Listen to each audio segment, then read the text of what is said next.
December 16th, Oliver Cromwell.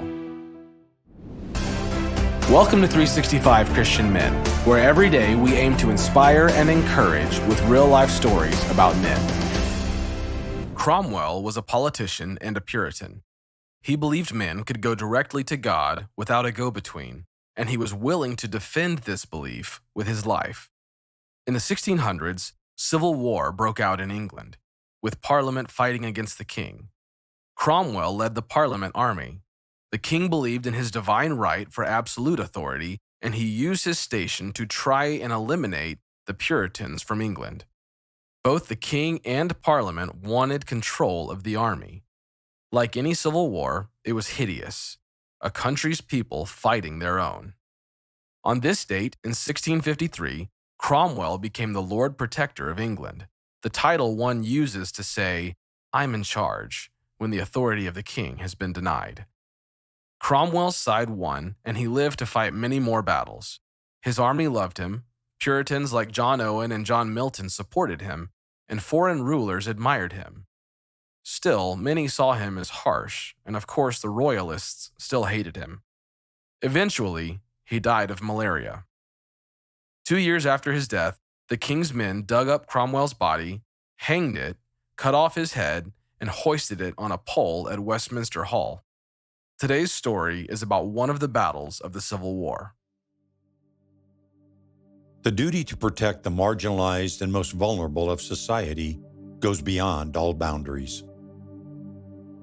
In the Battle of Marston Moor, 4,000 fathers and uncles, sons and brothers died. When the battle finally ended, the bodies of the king's soldiers and Parliament's soldiers lay together on the bloody battlefield. Families picked their way among the dead. They searched for their loved ones. They wanted to bring them home after the hard-fought battle. With those families, Oliver Cromwell, a leader on the Parliament's side, walked that field. He thought of his nephew. During the battle, young Walton had been hit by cannon fire. Medical help had arrived, but failed to save the young man's life.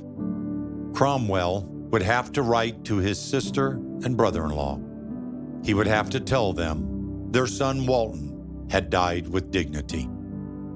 As he walked between the bodies, Cromwell noticed a young woman ahead, stepping carefully among the fallen. She searched each of the faces. Clearly, she was looking for someone.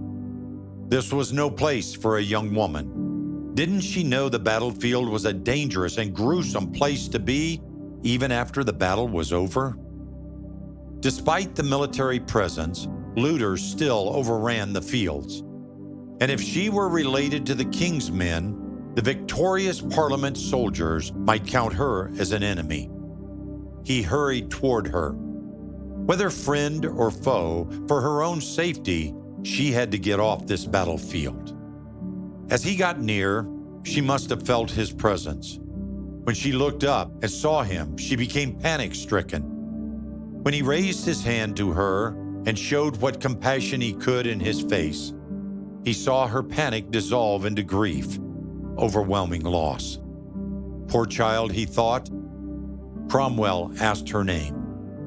She was called Mary, wife of Charles Townley of Lancashire, who was from a prominent Catholic family and a member of the king's army that Cromwell's side had defeated the previous day.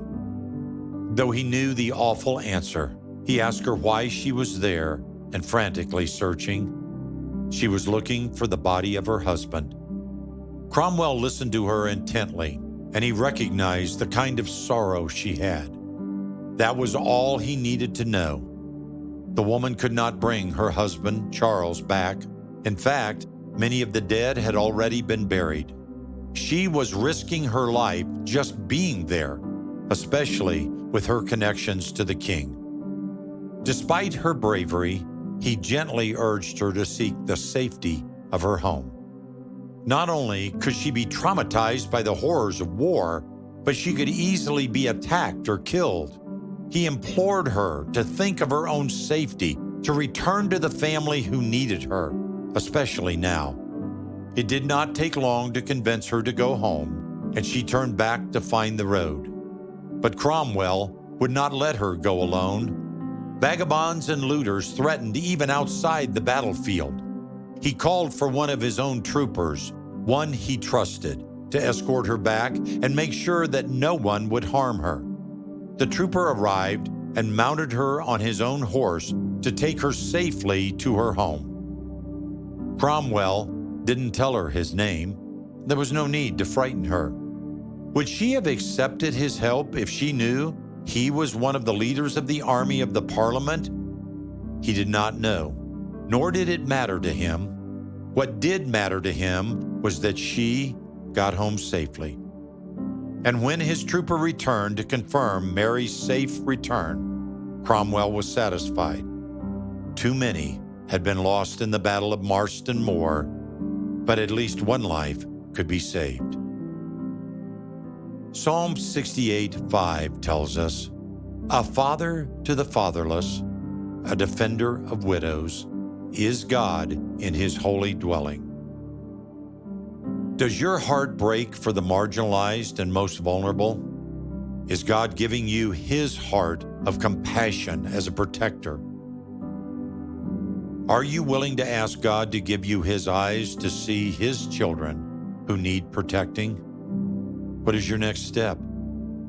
Are you willing to choose compassion?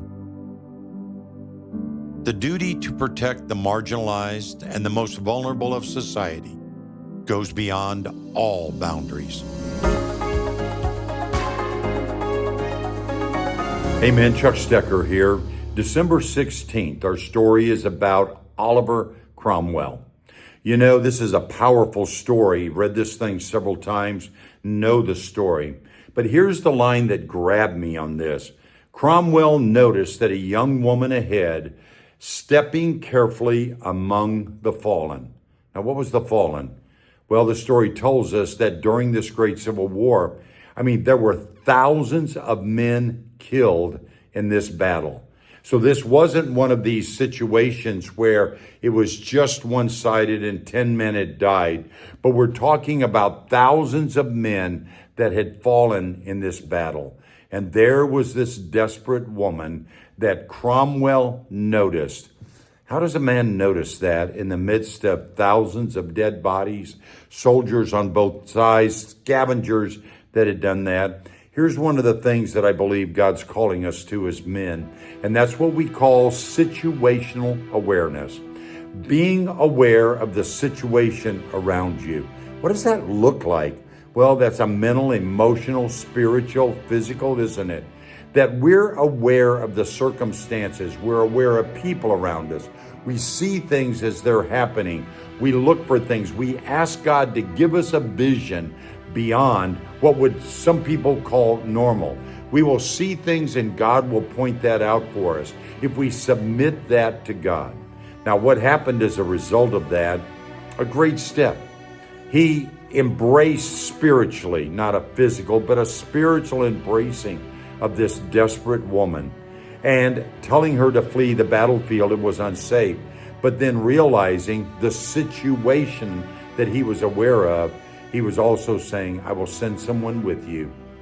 Safety is the most important thing he could do for her. But he had an awareness of the situation to understand what needed to be done, and he did what was required of him as a godly man in that. Hey guys, listen, I am so thrilled with this, but I also want to encourage you. Starting next month, 365 Christian Women.